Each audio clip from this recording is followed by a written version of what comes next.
Hoje, vamos explorar uma mudança de paradigma profunda e estrutural na compreensão psicológica e filosófica do ser humano. Durante muito tempo, a ciência e a sociedade mediram o potencial existencial estritamente através da lógica e do intelecto puro. Contudo, uma revolução conceitual estabeleceu que a verdadeira governança da vida humana não reside apenas no raciocínio pragmático, mas, acima de tudo, na maestria sobre o comportamento e sobre as emoções. Com absoluto rigor formal e científico, vamos elucidar as mecânicas internas que ditam o sucesso e o fracasso de um indivíduo, apresentando ferramentas cruciais para o domínio da própria existência. Iniciamos pelo primeiro eixo, a mudança de paradigma partindo da cognição em direção à emoção. Historicamente, o século XX nutriu uma forte obsessão por métricas puramente cognitivas. Acreditava-se de forma equivocada que a capacidade de processamento intelectual era um motor único e definitivo do destino humano. Essa limitação teórica fica evidente ao estabelecermos um paralelo. A inteligência cognitiva, frequentemente medida pelo QI, é concebida como uma característica inata. Cientificamente falando, é comparável a um item de série, algo que já vem de fábrica com o ser humano. Em contrapartida, a inteligência emocional, ou QE, apresenta-se como uma habilidade adquirida e rigorosamente treinada. A ciência contemporânea demonstra que a visão puramente cognitiva é biologicamente incompleta, pois o intelecto isolado falha em garantir a estabilidade diante de pressões extremas. A magnitude dessa descoberta pode ser sintetizada por um número revelador: 80%. Investigações empíricas e estudos comportamentais mostram que apenas 20% do êxito de um indivíduo derivam de sua inteligência cognitiva pura. Os 80% restantes, que representam a esmagadora maioria da capacidade de realização humana, são atribuídos diretamente ao nível de inteligência emocional. Isso altera fundamentalmente a compreensão do nosso destino. O intelecto brilhante torna-se obsoleto se o sujeito for incapaz de gerenciar as próprias crises e de resolver conflitos interpessoais. Avançamos agora para o segundo eixo, a mecânica do cérebro e o funcionamento interno da mente humana. Para compreender a urgência do controle emocional, é imperativo analisar os processos estruturais da mente, destacando um conceito central denominado inibição cruzada. Trata-se do conflito neurológico incessante entre as divisões cerebrais no instante de uma tomada de decisão. De um lado, o hemisfério esquerdo atua com a razão, a lógica e o processamento pragmático. Do outro lado, o hemisfério direito defende a emoção, a arte e a busca por satisfação.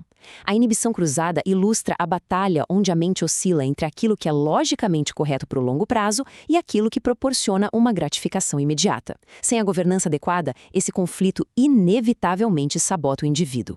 Além dessas disputas neurológicas, a mente também opera por meio dos chamados filtros mentais. Eles constituem as estruturas fundamentais de interpretação da realidade, sendo profundamente moldados pelo local de nascimento, pela cultura e pelo histórico familiar. No entanto, do ponto de vista psicológico, é crucial compreender que esses filtros não estabelecem um determinismo absoluto. O ponto de partida social não sentencia o ser humano ao fracasso, uma vez que a percepção inicial pode ser conscientemente reavaliada e ajustada pela inteligência.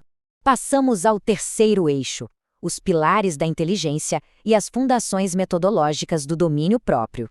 Para executar essa reavaliação cognitiva e assumir o controle do comportamento, a psicologia aplicada estabelece bases operacionais muito claras. A estrutura de uma psique governada apoia-se em 4 funções interdependentes: o autoconhecimento, o autocontrole, a empatia e a automotivação. Conjuntamente, essas funções representam o arcabouço estrutural necessário para construir uma mente estável e resistente às pressões do ambiente. Analisando o controle comportamental em detalhes, o autocontrole revela-se como um mecanismo necessário para extinguir os instintos puramente animais e reativos. Diante de uma ofensa aguda, o instinto primário de qualquer organismo é a retaliação imediata ou a fuga. O indivíduo dotado de autocontrole consegue impor uma barreira cognitiva firme, suprimindo essa reação primitiva. Esse domínio racional permite que a mente permaneça inabalável diante de conflitos, garantindo que a resposta final seja ditada pelo cálculo estratégico e não por impulsos reativos. No campo das relações interpessoais, a empatia e a emocionalidade funcionam como as ferramentas científicas definitivas para a coesão social. A emocionalidade é clinicamente definida como a capacidade de decodificar e compreender a dor e o estado interno do próximo. O domínio contínuo dessas faculdades impede julgamentos apressados e permite que o indivíduo entenda as feridas psicológicas alheias, neutralizando embates destrutivos antes mesmo que eles se agravem. Chegamos ao quarto eixo, o impacto das emoções e suas consequências fisiológicas e existenciais. A falha catastrófica em exercer a regulação mental afeta diretamente o organismo biológico. O diagnóstico médico para essa sobrecarga é o fenômeno da somatização. Este processo comprova que um desequilíbrio emocional grave destrói gradativamente o tecido biológico humano. Indivíduos cronicamente expostos ao pânico ou a traumas não processados liberam cargas excessivas de cortisol no organismo. Esse estado de alarme permanente força a mente a manifestar o sofrimento emocional sob a forma de patologias físicas debilitantes, desde fortes tensões musculares até quadros severos de insônia crônica. Este impacto profundo corrobora uma verdade filosófica incontestável. As emoções são passageiras, mas as decisões são permanentes.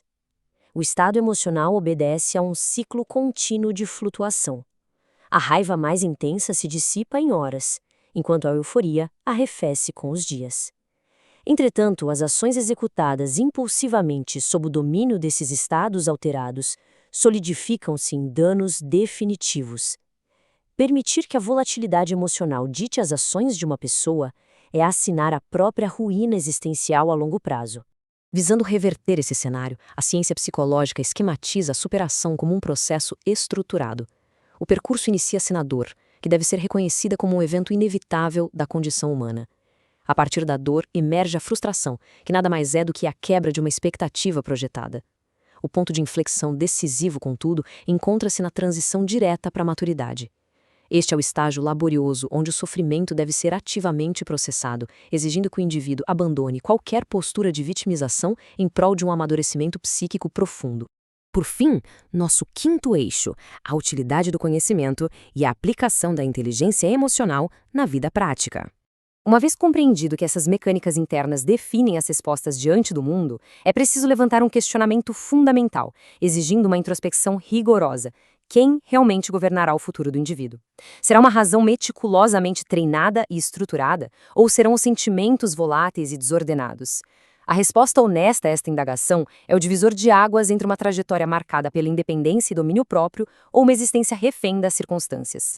Refletir sobre esse ponto é absolutamente vital, pois conhecer as mecânicas da mente humana não representa um luxo erudito, mas uma utilidade prática e incontestável para a nossa própria prosperidade existencial. Agradecemos ao ouvinte que acompanhou esta explanação acadêmica até aqui. Convidamos o ouvinte a se inscrever no canal e a dar um like neste conteúdo. Este gesto é indispensável para incentivar o psicanalista Henrique a produzir novos materiais científicos e didáticos. Até breve!